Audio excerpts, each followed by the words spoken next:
గత 2 వీడియోలలో అందరికీ నమస్తే అండి. మనము గత 2 వీడియోలలో అసలు ట్రాన్స్ఫర్స్ ఎట్లా ఉంటుంది, ఆ జియోకి సంబంధించిన క్లుప్తంగా కొన్ని విషయాలు, స్టేషన్ అంటే కానీ ఇంకేమైనా విషయాలు ఉంటే తెలుసుకున్నాము. ఇంకో వీడియోలో ఏమో మాస్టర్ లిస్ట్ ప్రిపరేషన్ ఏ ప్రియారిటీగా ప్రిపేర్ చేసుకోవాలో చూసుకున్నాము. ఈ థర్డ్ వీడియోలో మనం ఏం తెలుసుకుందామంటే రికగ్నైజ్ సర్వీస్ అసోసియేషన్ సంబంధించిన రిలాక్సేషన్స్ ఏముంటాయి, అసలు ఆఫీస్ బేరర్ అంటే ఎవరు, మన సర్క్యులర్ 2012లో ఒక 2 సర్క్యులర్లు వచ్చినాయండి. జూన్ 26, 1, 31. ఆ సర్క్యులర్లో ఏమిచ్చింది ప్రభుత్వము, రిలాక్సేషన్ అంటే ఏంటిది అనే విషయం మనం ఈ వీడియోలో తెలుసుకుందామండి. అసలు ఆఫీస్ బేరర్ అంటే రిజిస్ట్రేషన్ ఆఫ్ సొసైటీస్ యాక్ట్ 2001 ప్రకారము అతను ఆ సభ్యులచే ఎన్నుకోబడ్డ నాయకుడు. అందులో ఏమేమి ఉంటాయంటే president, vice president, general secretary, treasurer, ఒకటి జాయింట్ సెక్రటరీ, ఈసీ మెంబర్స్ కొన్ని సంఘాలలో 2 ఉంటాయండి. వీళ్ళు మాత్రం ఏదైతే డైరెక్ట్గా ఎన్నుకోబడతారో ఆ సంఘంలోని పోస్ట్కి వాళ్ళు మాత్రమే అర్హులు. మిగతా వాళ్ళు office secretary, sports secretary, cultural secretary, ఇంకా ఏమైనా జాయింట్ సెక్రటరీలు, ఆర్గనైజింగ్ సెక్రటరీలు ఇంకా ఏమున్నా కూడా అవి ఎలిజిబుల్ కాదు. వాళ్ళకు ట్రాన్స్ఫర్స్లో ప్రియారిటీలో వాళ్ళని తీసుకోవడానికి లేదు.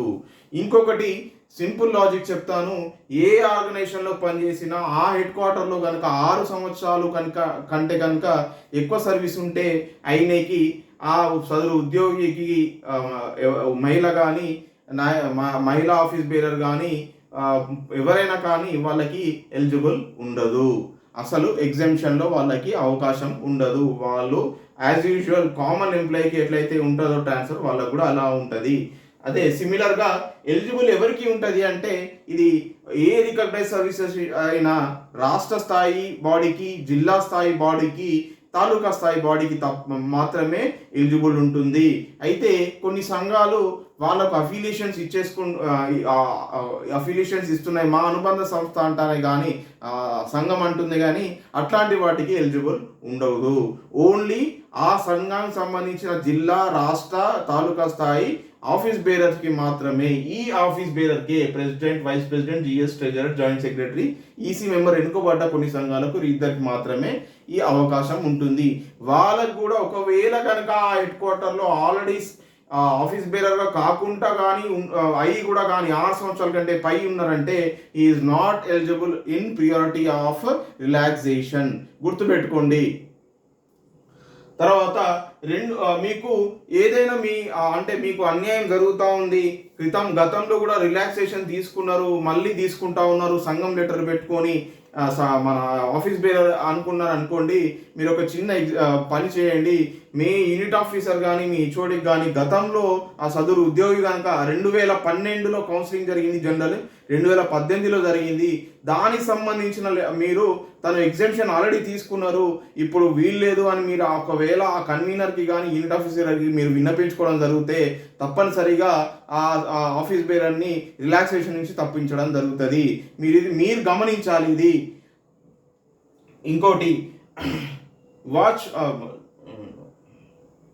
ఇంకొకటి ఏ అఫిలియేటెడ్ సంఘాలకు, అసోసియేషన్ కానీ ఈ రిలాక్సేషన్ అనేది వర్తించదు. గుర్తుపెట్టుకోండి. అఫిలియేటెడ్ సంఘాలు ఏదైతే సంఘాల అఫిలియేషన్స్, యూనియన్స్ ఉన్నాయో వాటికి ఈ రిలాక్సేషన్ అనేది వర్తించదు. ఇంకొకటి departmental forums, central department forums. Suppose ఒక ఫిషరీస్ డిపార్ట్మెంట్ ఉందనుకోండి, central fisheries forum for so and so వాళ్ళకి ఇట్లాంటి ఎలిజిబుల్ ఉండదు. డిస్ట్రిక్ట్ ఫోరం ఫర్ ఫిషరీస్, ఈ సంఘం ఫలానా సంఘానికి దీనికి ఎలిజిబుల్ ఉండదు. సో ఇది గమనించాలి. మీ దృష్టికి గతంలో ఈ 2012 కానీ 18లో కానీ వీళ్ళు సదరు నాయకులు మీ ఒకవేళ రిలాక్సేషన్ తీసుకుంటే మీ సంబంధిత అధికారికి, కన్వీనర్ కానీ మీ హెచ్ఓడికి కానీ మీ క్యాడర్ బట్టి మీరు యూనిట్ ఆఫీసర్ కానీ మీరు అప్లికేషన్ ఇవ్వాలి, కంప్లైంట్ చేయాలి వాళ్ళకి. సార్ ఇది గతంలో వీళ్ళు తీసుకున్నారు, వీళ్ళు చేయబట్టి రిమోట్లో ప్లేసెస్ ఉన్న వాళ్ళు సిటీకి రాకలేకపోతున్నారు, హెడ్ క్వార్టర్కి రాలేకపోతున్నారు, వేరే స్టేషన్కి మారలేకపోతున్నారు.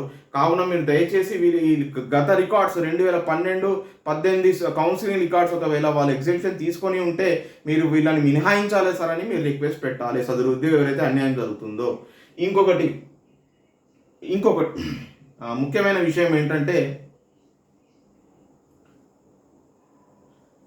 ఇంకొక ఇంపార్టెంట్ విషయం ఏంటంటే, ఎవరైనా ఆ కౌన్సిలింగ్ రోజు కానీ లేకపోతే అప్లికేషన్లో నేను ఈ సదరు నాయకుడిని నాకు ఎగ్జామ్షన్ ఇవ్వండి అని వస్తే మాత్రము అది ఆమోదయోగమైనది కాదు. ఎందుకు అంటే, ఒకవేళ ఒక ఉద్యోగి కనుక 2022లోనో 2021లోనో 2023లోనో ఫలానా ఆఫీస్ బేరను ఈ సంఘానికి రికగ్నైజ్ సంఘం అన్నప్పుడు ఆ సంఘం సంబంధించిన ఎలక్షన్ ఆఫీసర్ ఎవరైతే ఉంటాడో వాళ్ళు మీ సంబంధిత డిపార్ట్మెంట్ యూనిట్ ఆఫీసర్కి కానీ హెచ్ఓడికి కానీ ఫలానా వ్యక్తి వీళ్ళు ఎన్నుకోబడ్డారు అని చెప్పేసి మీ ఆఫీస్కి ఒక ప్రొసీడింగ్ పంపించడం జరుగుతుంది.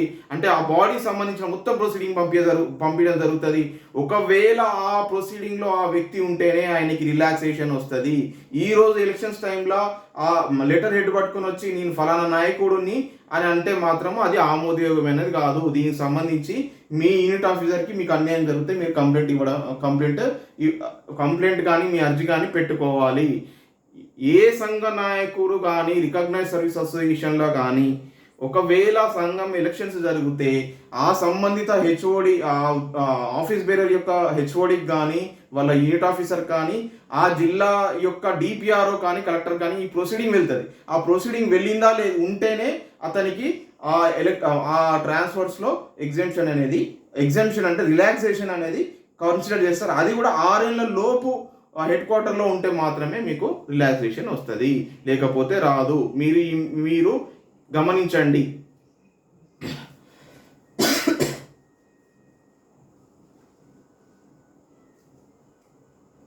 క్లుప్తంగా చెప్తానండి.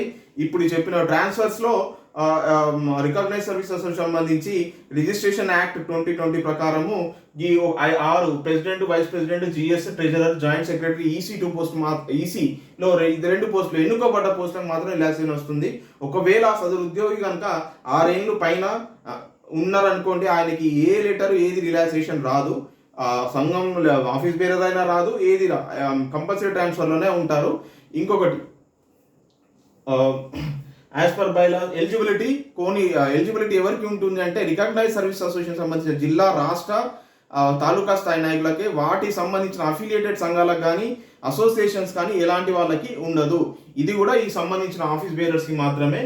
ఒకవేళ మీకు గతంలో ఇలాంటి వీళ్ళు రిలాక్సేషన్ తీసుకున్నారంటే 2018 తీసుకుంటే 6 సంవత్సరాలు అయినట్టే, 2012లో తీసుకుంటే 12 సంవత్సరాలు అయినట్టే. సో అలాంటి గతంలో కనుక రిలాక్సేషన్ తీసుకుంటే వాళ్ళకు వచ్చే లాజికల్గా ఒక రిలాక్సేషన్ వచ్చే అవకాశమే ఉండదు. ఇంకొకటి department forums, department central forums, department district body forums, వీటికి రిలాక్సేషన్ అనేది ఉండదు.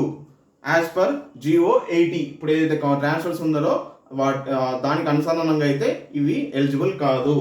ఇంకొకటి, మీకు ఎవరైనా మీ డిపార్ట్మెంట్లో నేను ఈ నాయకుడిని అని లెటర్ ఆ రోజు కౌన్సిలింగ్ టైంకి లెటర్ పెట్టుకుంటే మాత్రం అది యాక్సెప్టబుల్ కాదు. ఎప్పుడు యాక్సెప్టబుల్ అంటే తను ఒకవేళ కనుక 2020, 2021, 2022, 2023 ఈ సంవత్సరాలలో కనుక తను ఎన్నుకోబడ్డాడు అనుకోండి, ఆ రోజు ఆ ఎన్నికలు జరిగిన అధికారి మీ యూనిట్ ఆఫీసర్ కానీ మీ హెచ్ఓడికి కానీ మీకు సంబంధించిన డిపిఆర్ఓ కలెక్టర్ కానీ మీరు ఆ సదరు ఉద్యోగి ఎన్నుకున్నట్టు దానికి సంబంధించిన పూర్తి ప్రొసీడింగ్ మీకు పంపితేనే ఆ ఇన్వర్ట్ అయిన లెటర్ ఉంటేనే తన పర్సనల్ ఫైల్లో ఉంటేనే మీ డిపార్ట్మెంట్కి అది దృష్టిలో ఉంటేనే ఆయనకి ట్రాన్స్ఫర్లో ఎగ్జామ్షన్ అనేది వస్తుంది.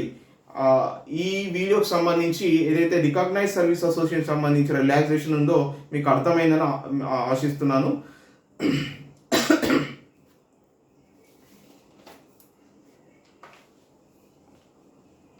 థ్యాంక్ యూ అండి. ఇంకేమన్నా సందేహాలు ఉంటే నేను ఇంకో వీడియోలో పెడతానండి.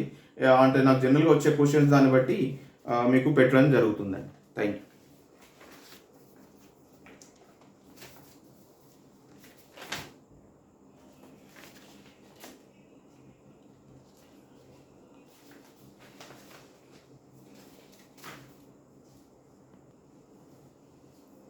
అయితే మిత్రమా, ఈ కౌన్సిలింగ్ సంబంధించి కన్వీనర్లు అయితే ఎవరైతే అథారిటీ ఉన్నారో వారు ఈ డిస్ట్రిక్ట్ క్యాడర్కి అయితే ఎవరైతే ఉన్నారో అంటే వాళ్ళు కలెక్టర్ను మీ యూనిట్ డిపార్ట్మెంట్ ఆఫీసర్ అంటే కన్సర్న్ డిపార్ట్మెంట్ ఆఫీసర్ ఎవరైతే ఉన్నారో వాళ్ళు దీనికి అథారిటీగా ఉంటారు.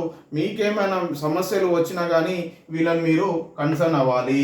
డిస్ట్రిక్ట్ అయితే డిస్ట్రిక్ట్ కలెక్టర్ను యూనిట్ డిపార్ట్మెంట్ ఆఫీసర్, ఏ డిపార్ట్మెంట్ అయితే ఆ యూనిట్. సపోజ్ ఫిషరీస్ అయితే ఫిషరీస్ సంబంధించిన ఫిషరీస్ డిపార్ట్మెంట్కి ఆ జిల్లా యూనిట్ ఆఫీసర్ ఎవరైతే వాళ్ళు అట్లా.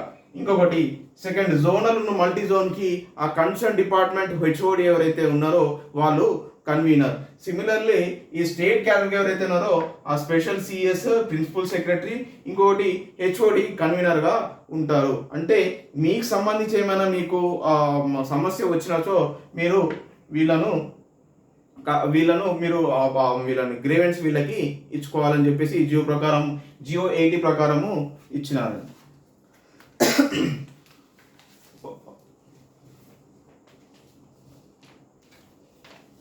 ఇందులో ఇప్పుడు మీకు ఒక డిపార్ట్మెంట్ ఏదైతే రికగ్నైజ్డ్ సర్వీస్ అసోసియేషన్ సంబంధించిన మీకు రిలాక్సేషన్ సంబంధించి మీకు ఐడియా వచ్చి ఉంటుంది. ఇంకొకటి ఏదైతే మీకు కన్వీనర్లు ఎవరైతే ఉన్నారో district cadre, zonal cadre, multi zone cadre, HOD ఏదైతే ఉన్నారో మీకు ఐడియా వచ్చే ఉంటుంది అని ఆశిస్తున్నాను. నెక్స్ట్లో ఒక చిన్న ఎగ్జాంపుల్గా తీసుకుంటూ ఒక జోనల్ పోస్ట్, ఒక డిస్ట్రిక్ట్ క్యాడర్ పోస్ట్కి ఎగ్జాంపుల్ తీసుకుంటూ ఒక వీడియో చేద్దామండి.